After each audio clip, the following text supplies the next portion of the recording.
Hi friends, இன்றைக்கி நம்ம பேச்சுலரில் 3வது ரெசிபி செய்ய போகிறோம். அதுக்கு தேவையானது லெமன், கேரட்டு, இஞ்சி, பச்சை மிளகா, கருவேப்பிலை எடுத்து வச்சுருக்கோம். எப்படி செய்யலாம் பார்க்கலாம் வாங்க. லெமன் சாதத்துக்கு எல்லாம் ரெடி பண்ணி வச்சு, இஞ்சி ஒரு துண்டு தான் சின்னதாக கட் பண்ணி வச்சுருக்கேன். 3 பச்சை மிளகா, கேரட் 1 துருவி வச்சுருக்கேன், கொத்தமல்லி, கருவேப்பிலை, லெமன் 2 பிழிஞ்சு வச்சுருக்கேன். அதுக்கு 1/4 டீஸ்பூன் மஞ்சத்தூள், 1/4 டீஸ்பூன் பெருங்காயத்தூள் அதிலே சேர்த்துணும். உப்பு போட்டிருக்கீங்களா? உப்பு போடணும். இனிமேல் தான் உப்பு போடணும். உப்பு உடனே உப்பு 1/4 டீஸ்பூன் தேவைன்னா சாதத்துக்கு போட்டுக்கலாம். இப்போ நல்லெண்ணெய் வச்சு தாளிச்சிடலாம். நல்லெண்ணெயில் செஞ்சால் நல்லாயிருக்கும். ஒரு 3 டேபிள் ஸ்பூன் எண்ணெய் ஊற்றிருக்கேன். டீஸ்பூன் கடுகு,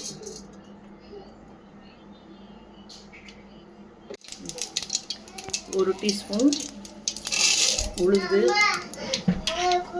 1 டீஸ்பூன் கடலைப்பருப்பு, 1 டீஸ்பூன் வேர்க்கடலை, 2 காஞ்ச மிளகாய். ஃபுல்லாக பொரிஞ்சு வந்துருச்சு. கருவேப்பிலை போட்டுடலாம். பச்சை மிளகாய் 3 சேர்த்துடலாம்.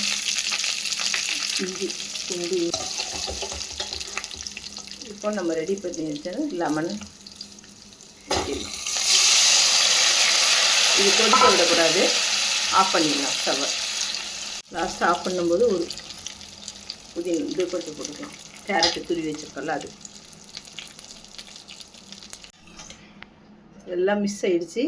சாதம் போட்டு கலரிடலாம். எத்தனை பேருக்காக போட்டிருக்கீங்க? இப்போ 3 பேர் சாப்பிட்லாம். 2 லெமன் போட்டிருக்கேன். 3 பேருக்கு சாதம். ஓகே. கேரட்டும் போடுறீங்க, லெமனும் போடுறீங்க. என்ன சாதம்னு சொல்லுங்கள். அது ரெண்டும் சேர்ந்து இனிப்பும் புளிப்பும் சேர்ந்து அது ஒரு டேஸ்ட்டாக இருக்கும். ஸோ இது கேரட் லெமன் சாதமா? ஓகே, இது கேரட் லெமன் சாதமா? ஆமாம்மா. எல்லாம் கலந்து விட்டாச்சு. இப்போ இறக்கிடலாம். பேச்சுலர் ரெசிபியோடு இந்த 3வது சாதம் ரெடி ஆகிடுச்சு.